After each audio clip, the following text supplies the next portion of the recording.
Queremos iniciar abriendo la palabra del Señor. Estábamos comentando que es un privilegio juntarnos en torno a la palabra del Señor. Y cuánto quisiera el Señor que pudiéramos nosotros también participarle a Él de la felicidad del sábado al ver nuestra actitud. Les pido ahora que por favor tomen sus Biblias. La sierva del Señor nos dice que con la Biblia en la mano podemos orar para pedir su promesa. Así es, que tomen por favor sus Biblias, vamos a invocar la presencia divina. Señor, gracias por la bendición del sábado, porque recibimos una visita particular tuya, especial, porque recibimos la bendición del día que tú santificaste con tu presencia, y que tu presencia también al entrar en ese día en nuestra experiencia quiere santificar nuestras vidas. Vamos a abrir la palabra, pero si no abres nuestra mente, si no enterneces nuestro corazón, de nada valdrá que abramos las páginas del Sagrado Libro. Pero confiamos en tu promesa de que el mismo Espíritu que inspiró las Escrituras nos guíe a ellas.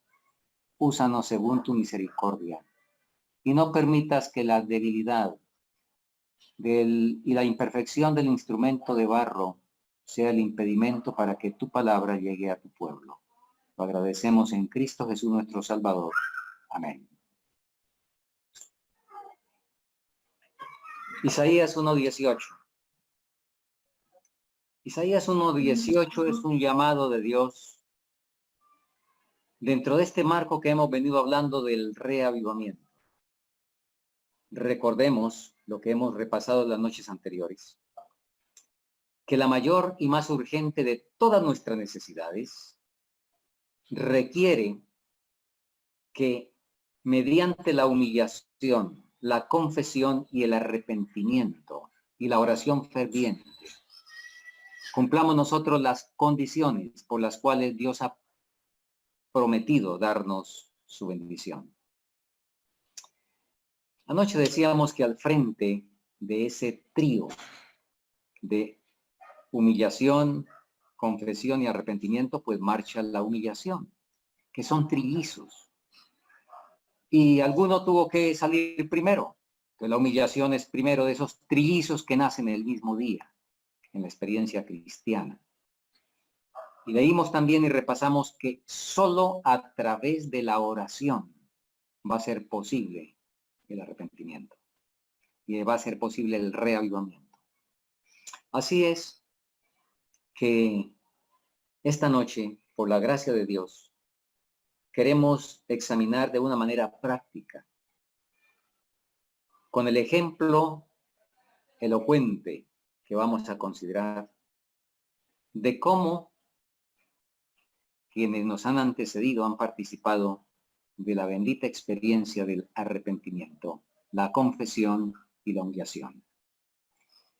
El Señor nos hace un llamado a través del profeta Isaías, un llamado que resuena a través de la historia. Isaías 1:18.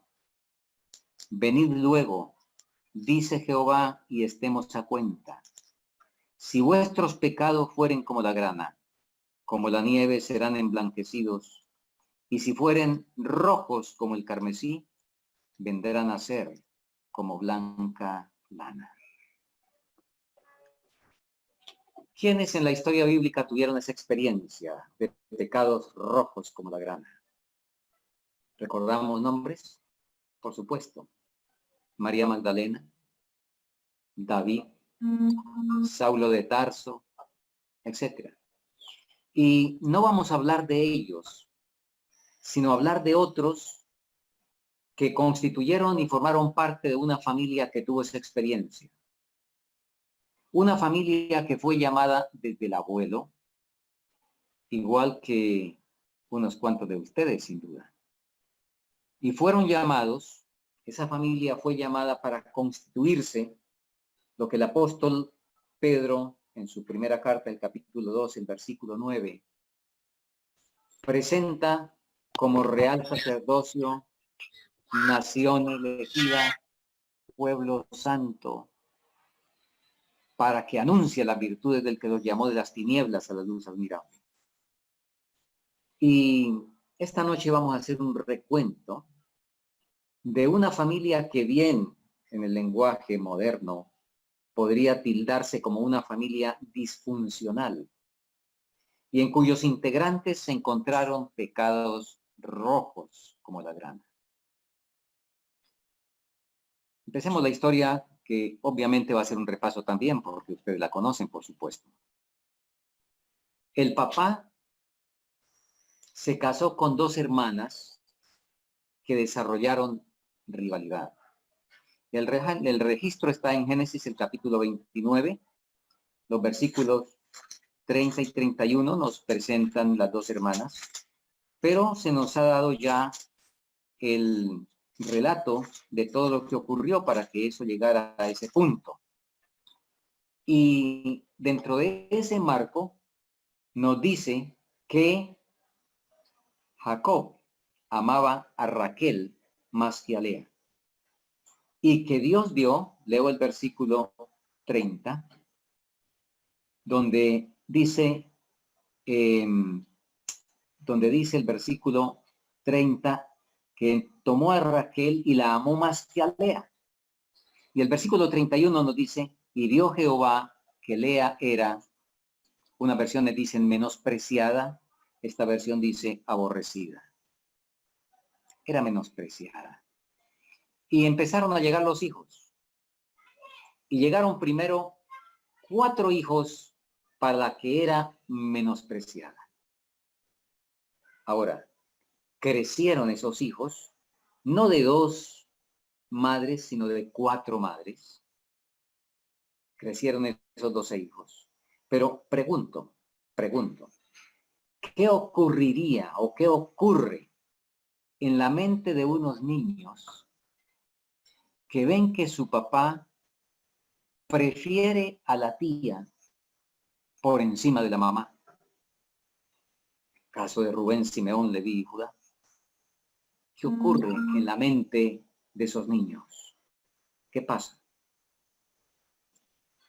Bueno, ellos crecen con muchos problemas y vamos a permitir que el relato bíblico nos haga el recuento, empezando con el hijo mayor, Rubén.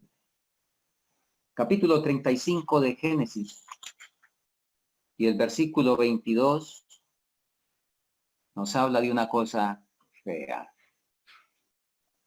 Leemos. Y aconteció que morando Israel en aquella tierra, que fue Rubén y durmió con Bila, la concubina de su padre.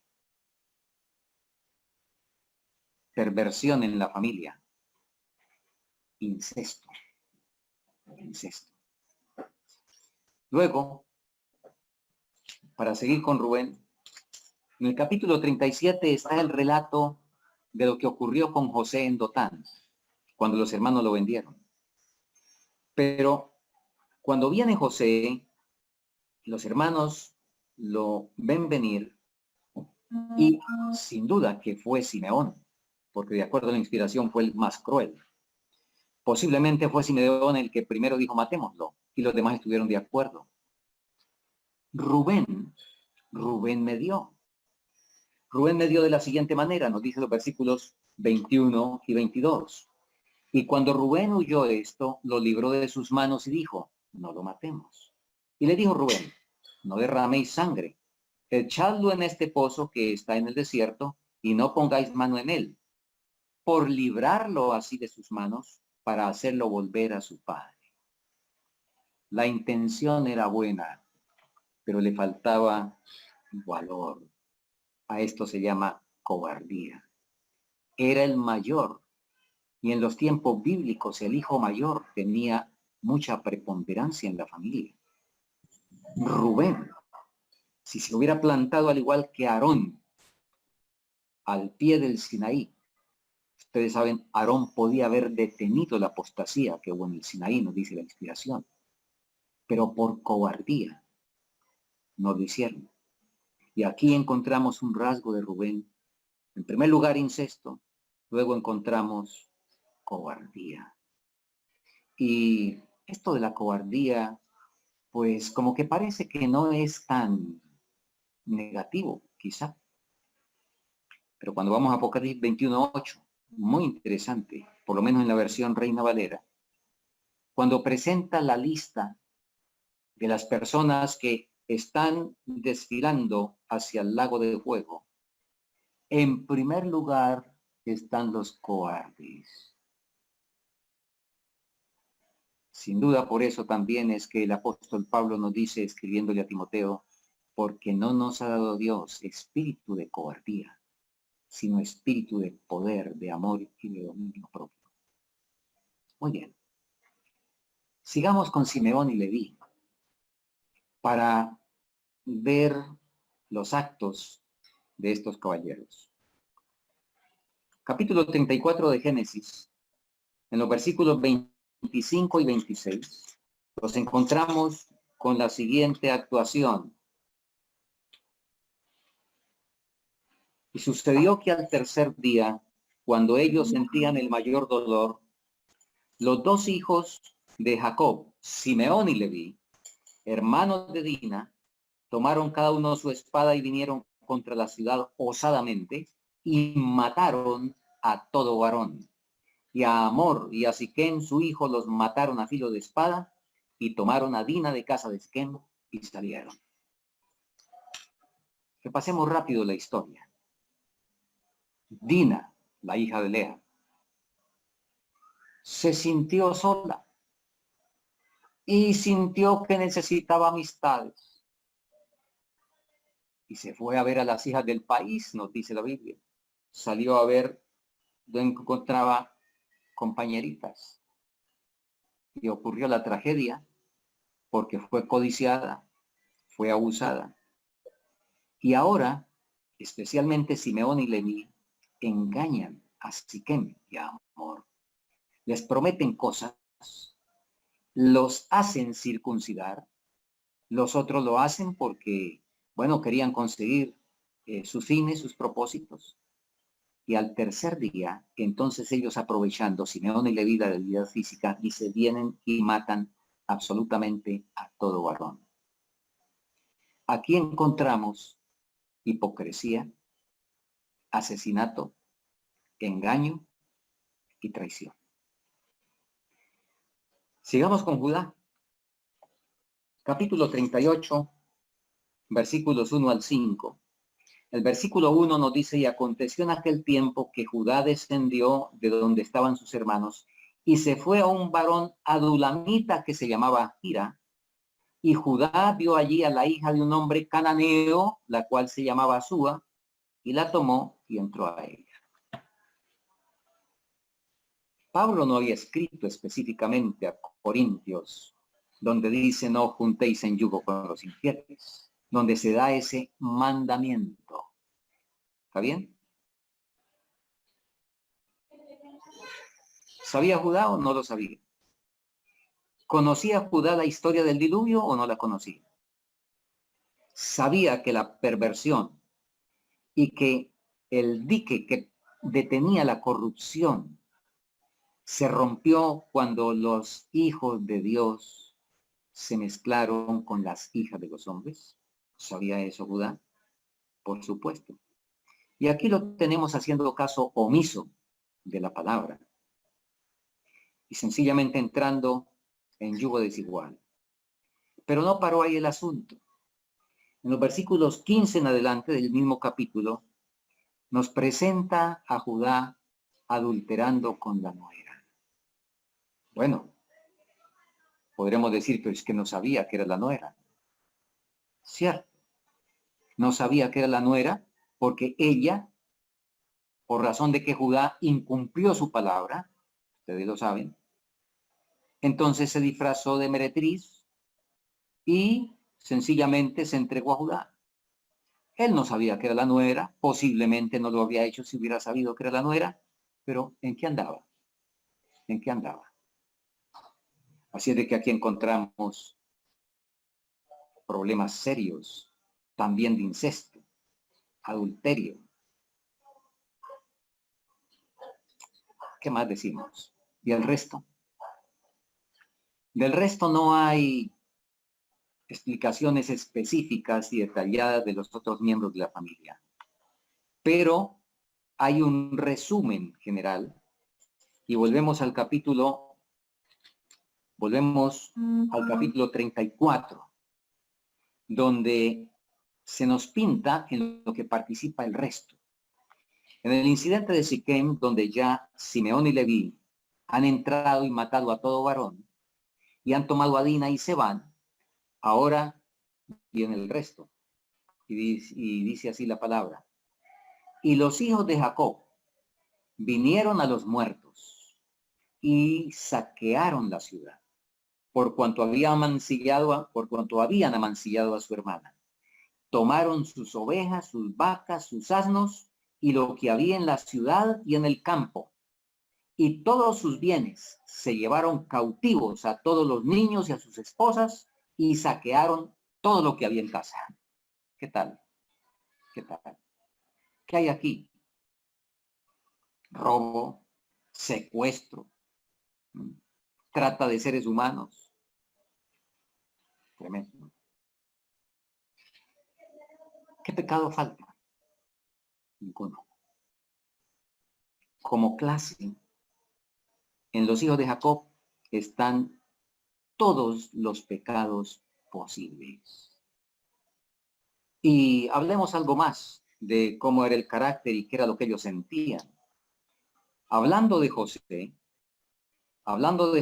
ustedes saben en el capítulo 37, cuando ocurre el incidente, o un poco antes de contar el incidente de Dotán, allá en el hogar, nos dice el versículo 4 del capítulo 37, y viendo a sus hermanos que su padre le amaba más que a todos sus hermanos, y hago una pausa aquí, espero que ninguno de los hermanos cometa este problema y esta situación que cometió Jacob.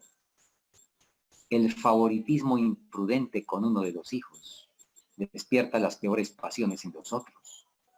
Qué equivocación tan trágica de Jacob.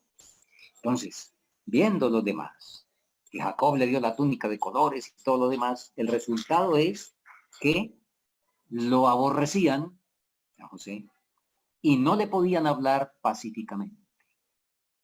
Luego, en el versículo 5 nos dice, soñó José un sueño y lo contó a sus hermanos y ellos vinieron a aborrecerle más todavía. Y en el versículo 8 nos vuelve a decir, y le aborrecieron aún más. O sea, están los tres grados que existen, el positivo, el comparativo y el superlativo en estos versículos. Entonces en estos hermanos había odio, rencor, había envidia, al punto de querer asesinarlo, como efectivamente quisieron hacerlo.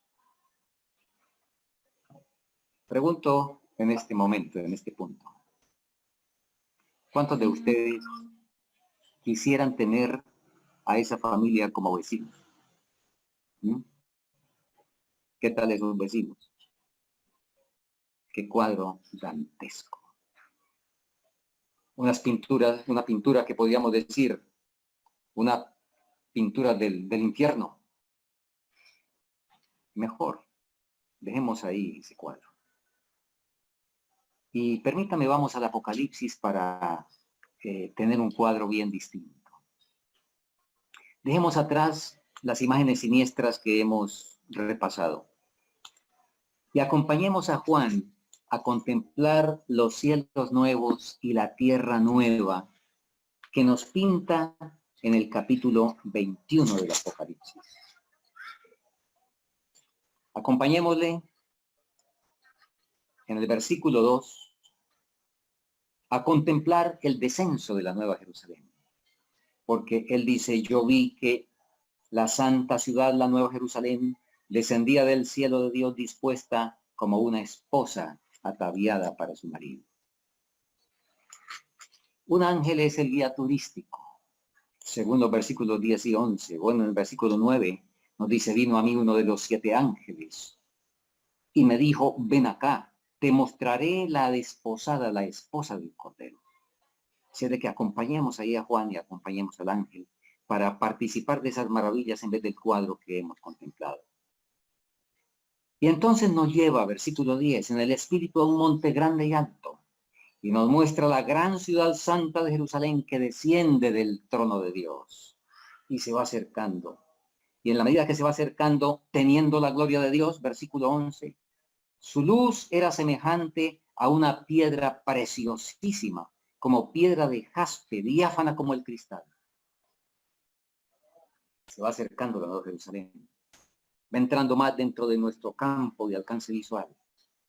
Y ahora vemos cuando se acerca más que tenía un muro grande y alto, versículo 12, y tenía 12 puertas. Se sigue acercando y vemos 12 ángeles, pero sobre las puertas hay unos letreros ahí encima.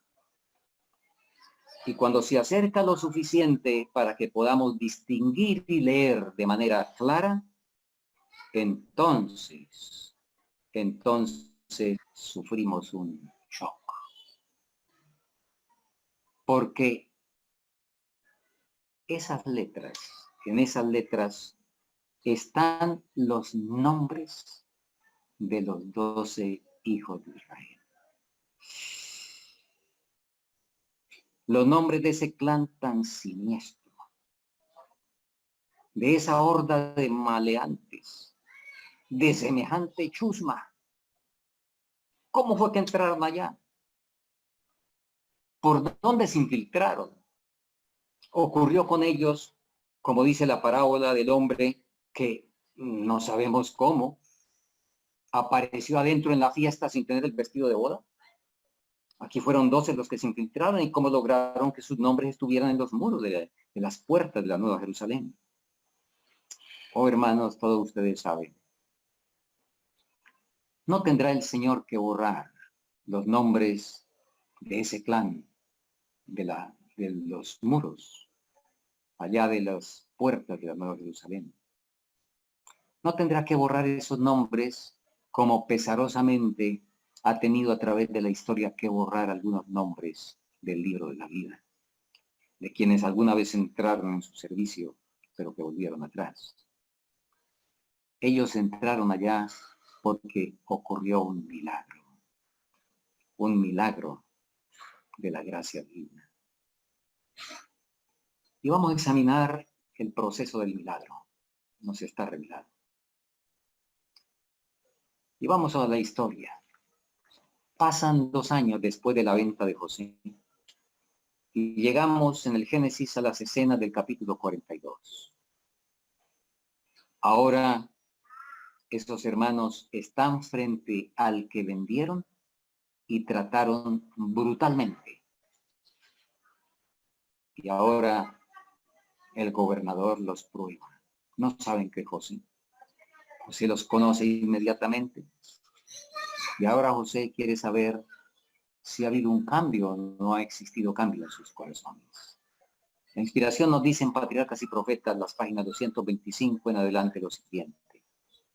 José deseaba saber si todavía tenían el mismo espíritu arrogante de cuando él estaba con ellos y quería obtener alguna información de su hogar.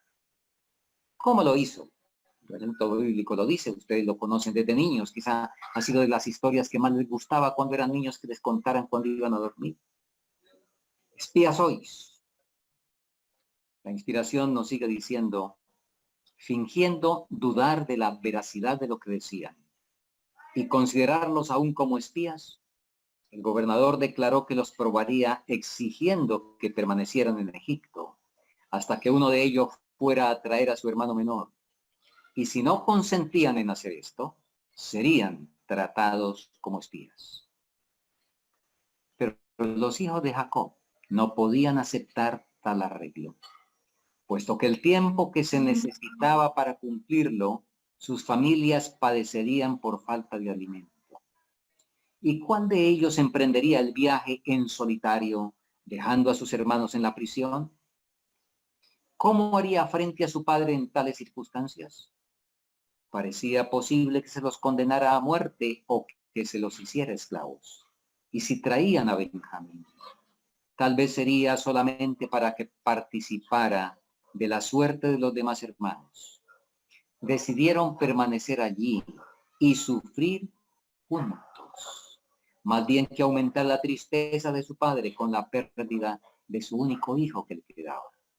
Por lo tanto, se los puso en la cárcel, donde permanecieron 3 días. ¿Qué hablaron esos 3 días? ¿Qué decían? En el versículo 21 nos dice que ellos decían el uno al otro en esos 3 días: verdaderamente hemos pecado.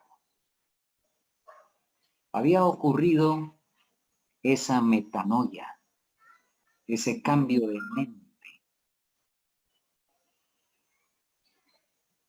La inspiración nos dice que durante los años en que José había estado separado de sus hermanos, estos hijos de Jacob habían cambiado de carácter. Habían sido engañosos, turbulentos, crueles, vengativos. Pero ahora, al ser probados por la adversidad, se mostraron desinteresados, fieles el uno al otro, consagrados a su padre y sujetos a su autoridad, aunque ya tenían bastante edad. Los 3 días que pasaron en la prisión egipcia fueron para ellos de amarga tristeza mientras reflexionaban en sus pecados pasados. En otras palabras, esos 3 días fueron su Jaboc, como la noche de prueba de Jacob. Bien. Ustedes conocen muy bien que luego de esto son liberados, se van para casa, queda Simeón. Y pasado algún tiempo se hace necesario regresar por alimento. Le cuentan a Jacob la orden de José, la orden terminante de llevar a Benjamín. De otra manera, no deben comparecer. Jacob se resiste. Rubén se ofrece como fiador y de una manera resuelta y temeraria ofrece la vida de sus hijos como garantía si es que no hace volver a Benjamín con él. Bueno, Jacob lo conoce. Recordemos que cuando dio las últimas palabras para sus hijos, hablando de Rubén, dijo: Rubén, tú eres el principio de mi vigor, el comienzo de mi fuerza. Inestable como las aguas, no seas el principal.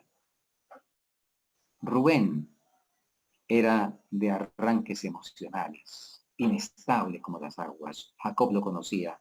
Jacob no le aceptó su ofrecimiento de colocar a sus hijos como prenda de garantía por Benjamín. Pasan algunos días más. Ya se ve el hambre en la casa. Jacob ve que hay que actuar. Y ahora Judá le ofrece como garantía. Jacob le cree a Judá, acepta la proposición de Judá y ellos regresan a Egipto, viajan, se presentan. José, cuando ve a Benjamín, su hermano completo, porque recuerde que los otros eran medios hermanos, eran 4 mamás. El único hermano de papá y mamá que tenía José era Benjamín. Así de que cuando ve a su hermano se conmueve, los invita a comer.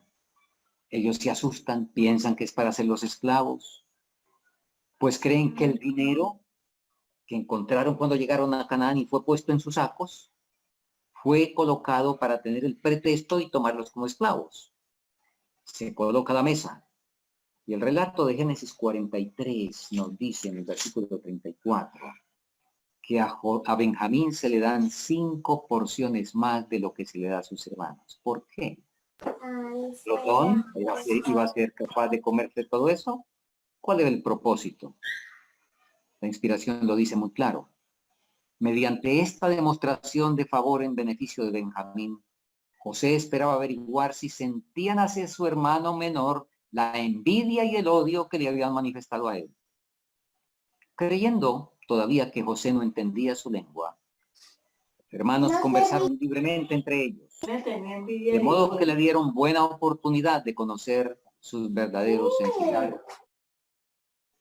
José está complacido, pero quiere estar seguro de que su arrepentimiento no es el arrepentimiento litúrgico.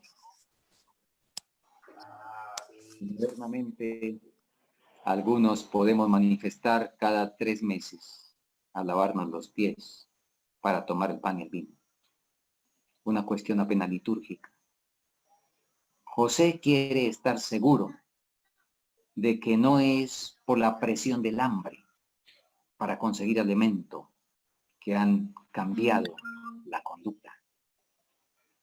La inspiración nos sigue diciendo que deseaba probarlos aún más y antes de su partida ordenó que ocultaran su propia copa de plata en el saco del menor. Ustedes conocen todo el relato. Se van muy contentos porque ahora van todos completos.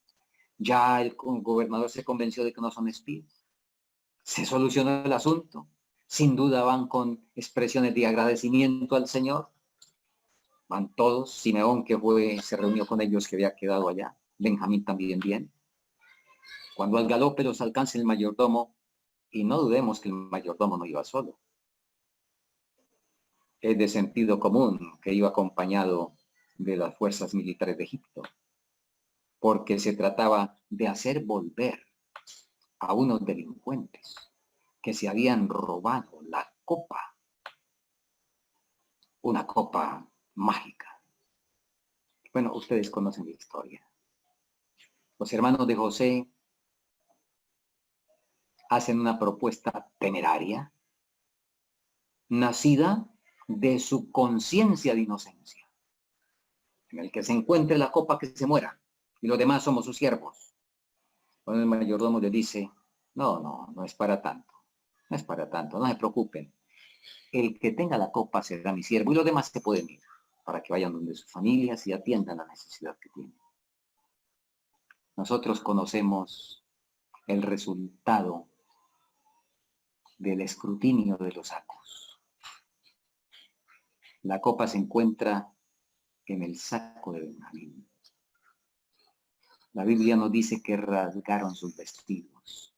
Rasgar los vestidos era la máxima manifestación de profundo dolor, de una terrible angustia del alma.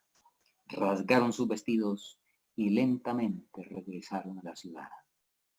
Y ahora se enfrentan con José. ¿Qué acción es esta? Lo recrimina. Y nosotros encontramos a partir del versículo 16 del capítulo 45 un cuadro que a partir de ahí es conmovedor. Nos dice que Judá, en el versículo 16, Génesis capítulo 44, ese 44. Entonces dijo Judá, ¿qué diremos a mi Señor? ¿Qué hablaremos? ¿O con qué nos justificaremos? Cuando llegan, se inclinan, José los acusa, ellos están arrodillados en silencio. Judá avanza quizá de rodillas, se acerca un poco y profiere estas palabras. Y la inspiración nos describe lo que el texto bíblico nos ha dicho que fue el discurso de Judá. La inspiración nos dice lo siguiente. Con palabras de conmovedora elocuencia, describió el profundo pesar de su padre por la pérdida de José y su rechazo a permitir que Benjamín viajara con ellos a Egipto, pues era el único hijo que le quedaba de su madre Raquel, a quien Jacob había amado tan tiernamente. Ahora, pues, cuando vuelva yo a tu siervo, mi padre, si el joven no va conmigo, como su vida está ligada a la vida de él, sucederá que cuando no vea al joven morirá. Y tus siervos harán que con dolor desciendan al Seol las canas de nuestro padre tu siervo. Como tu siervo salió por fiador del joven ante mi padre diciendo, si no te lo traigo de vuelta, entonces yo seré culpable ante mi padre para siempre. Por eso, y creo que aquí la voz de Judá estaba quebrada. Por eso te ruego que se quede ahora tu siervo en lugar del joven como siervo de mi señor, y que el joven vaya con sus hermanos. Pues, ¿cómo volveré yo a mi padre sin el joven? No podré, por no ver el mal que sobrevendrá a mi padre. Oh, hermanos, qué impresionante este discurso de uno que adulteró con la nuera, del que propuso la venta de su hermano como esclavo, y de lo cual, en ese momento y en ese tiempo, la esclavitud era un destino peor que la muerte. Pero encontramos ahora que el que ha propuesto la venta de su hermano como esclavo, ahora se ofrece como esclavo en lugar de su hermano. José estaba satisfecho. Había visto en sus hermanos los frutos del verdadero arrepentimiento. Al oír, nos dice la inspiración, el noble ofrecimiento de Judá. Ordenó que todos, excepto esos hombres, se retiraran. Y entonces, llorando en voz alta, exclamó, yo soy José, ¿vive aún mi padre? Sus hermanos permanecieron inmóviles, mudos de temor y asombro. El gobernador de Egipto era su hermano, José, a quien habían vendido por envidia y habían querido asesinar. Todos los tormentos que le habían hecho sufrir pasaron ante ellos. Pero él, viendo su confusión, nos dice el relato en el versículo 17, le dijo amablemente, acercaos a mí. Y nos dice, y hablaron con él. Estoy leyendo del capítulo 45, y hablaron con él. ¿De qué hablaron? ¿De qué hablaron? Escuchen. Patriarcas y Profetas, página 208. Confesaron humildemente su pecado y le pidieron perdón. Durante mucho tiempo habían sufrido ansiedad y remordimiento, y ahora se llenaron de gozo al ver que José estaba vivo. Y José le dio alimento, como si nunca hubieran pecado contra él. Y carruajes, lo mejor de Egipto. José estaba satisfecho. Pero no solo José, el cielo quedó satisfecho. Y concedió a Judá, por ejemplo, los privilegios de la primogenitura.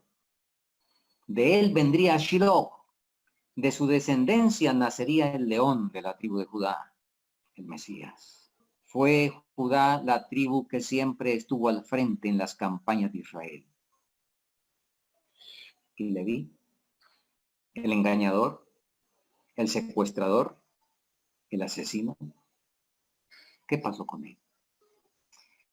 En el hecho de muerte, Jacob profirió, y al decir que bendiciones, en algunos casos más bien parecen como alguna maldición, por ejemplo sobre Leví. Porque Leví dijo, o Jacob dijo de Leví, yo los apartaré de Jacob y los esparciré en Israel. O sea, no iban a tener heredad. Y eso que parecía ser un menoscabo y un despropósito, se convirtió en una tremenda bendición. Nos dice el relato bíblico en Josué capítulo 13, versículo 33. Mas a la tribu de Leví no dio Moisés heredad. Jehová, Dios de Israel, es la heredad de ellos, como les ha dicho. En Deuteronomio capítulo 10, el versículo 8 nos dice, en aquel tiempo, y está hablando de después de la apostasía en el Sinaí, cuando la tribu de Leví se puso de parte de Jehová, el Señor. En aquel tiempo, el Señor apartó a la tribu de Leví. ¿Y para qué la apartó? Lo resume muy bien el profeta Malaquías en el capítulo 2, donde nos dice lo siguiente. Malaquías, el capítulo 2, a partir del versículo 4. Y sabréis que yo os envié este mandamiento para que fuese mi pacto con Leví, dice el Señor de los ejércitos. Mi pacto con él fue de vida y de paz. Y estas cosas yo le di para que temiera, porque tuvo temor de mí y delante de mi nombre estuvo humillado. La ley de verdad estuvo en su boca, e iniquidad no fue hallada en sus labios. En paz y en justicia anduvo conmigo, y a muchos hizo apartar de la iniquidad. Porque los labios del sacerdote han de guardar la sabiduría, y de su boca buscará la ley, porque el pueblo buscará la ley, porque mensajero es de Jehová o del Señor de los ejércitos. Esa fue la porción de Leví. Oh, hermanos, qué impresionante restitución. ¿Y los demás? Bástenos saber, como ya vimos, que sus nombres van a estar sobre los muros de la Nueva Jerusalén. Sus pecados, rojos como la grana, fueron emblanquecidos como esos nevados que tenemos en el mundo tan hermosos, blancos como la nieve. Ahora, esos fueron ellos. ¿Qué dice la inspiración? ¿Qué dice la inspiración de nosotros, la inspiración bíblica? ¿Qué nos dice? No sabéis. Leo 1 Corintios capítulo 6, versículos 9 al 11. ¿No sabéis que los injustos no heredarán el reino de Dios? No os engañéis. Ni los fornicarios, ni los idólatras, ni los adúlteros, ni los afeminados, ni los que se echan con varones, ni los ladrones, ni los avaros, ni los borrachos, ni los maldicientes, ni los estafadores heredarán el reino de Dios. Y esto erais algunos. No soy nadie para corregir la palabra del Señor. Pero déjeme decir aquí, y esto éramos todos. Porque en algún grado, con por lo menos uno, si es que el pecado puede ser singular, por lo menos uno de esta lista estamos involucrados, en algún grado. Quizá no en el grado externo, en el grado escandaloso, en el grado que trae el bochorno y la reprobación de la sociedad o de la iglesia. Pero la palabra nos dice, por cuanto todos pecaron. Y esto erais algunos, dice la palabra. Entre los que están escuchando, hay suficiente audiencia para que estén ahí representados todos los pecados.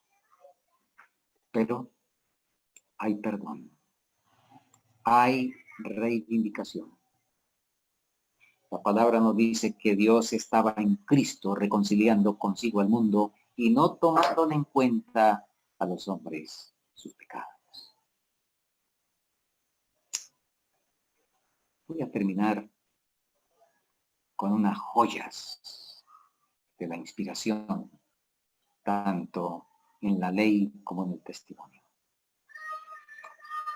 Y leo primero, de Palabra de Vida, la página 139, lo siguiente.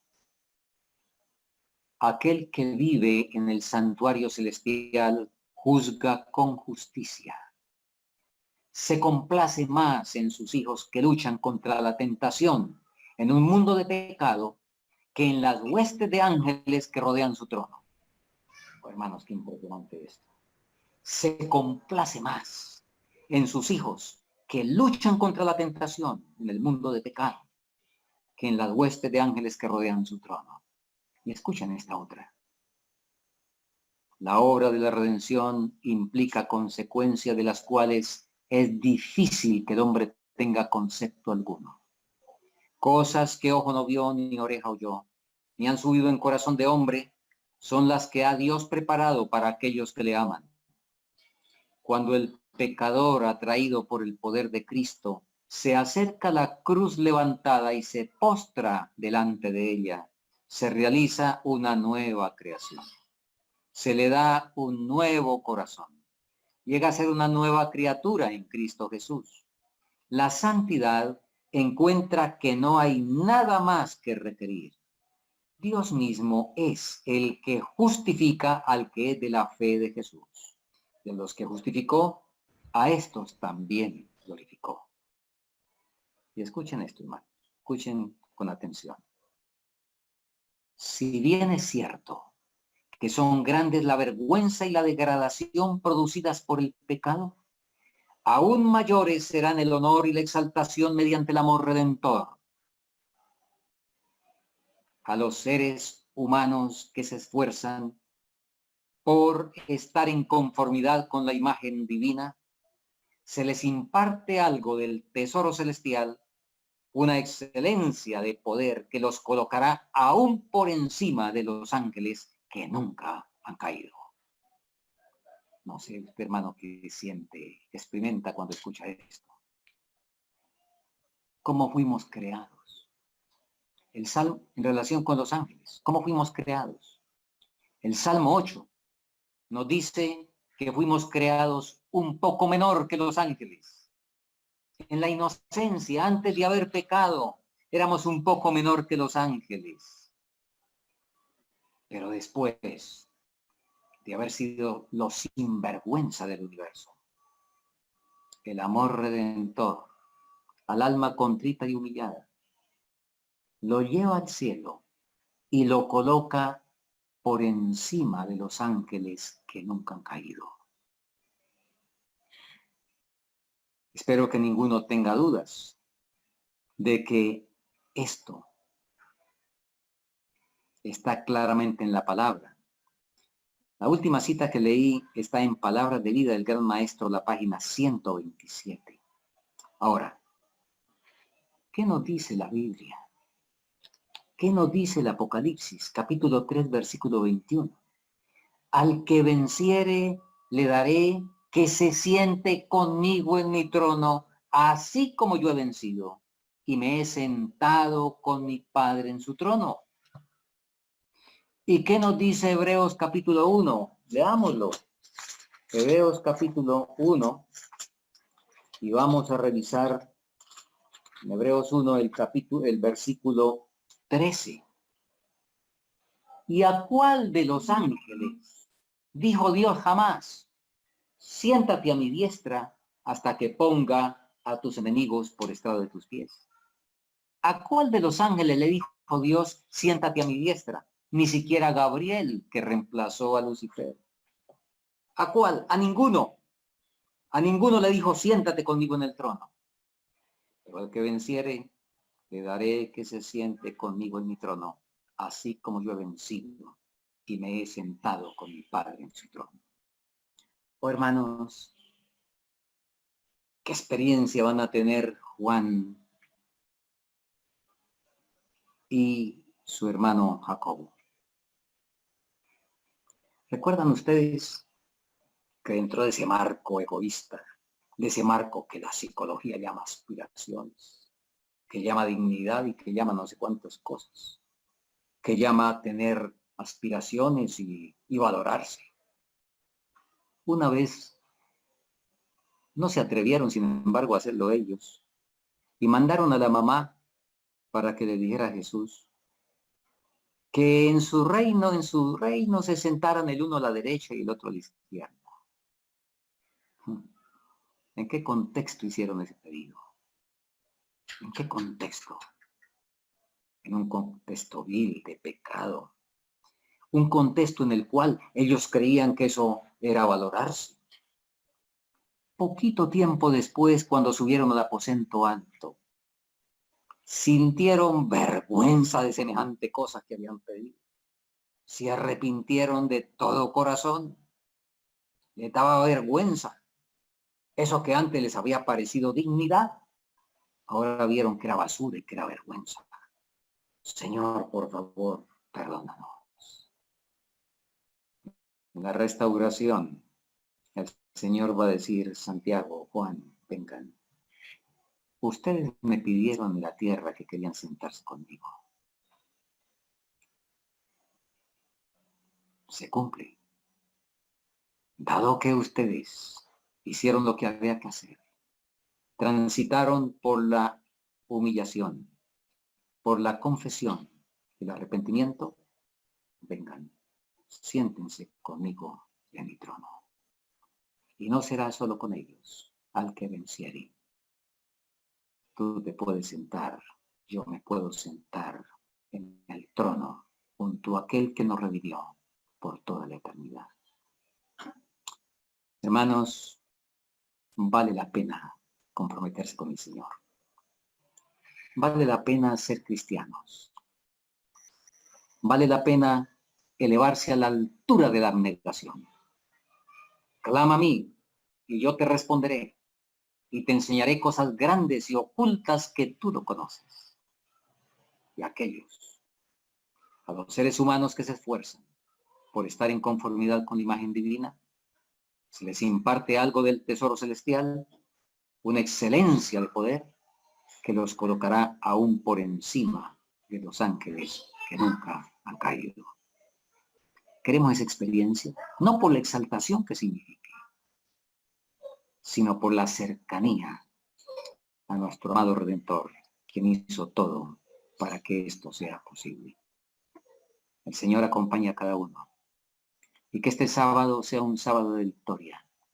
Y que al terminar estas horas santas, cada uno estemos un poco más cerca del cielo. Es mi oración. Oremos.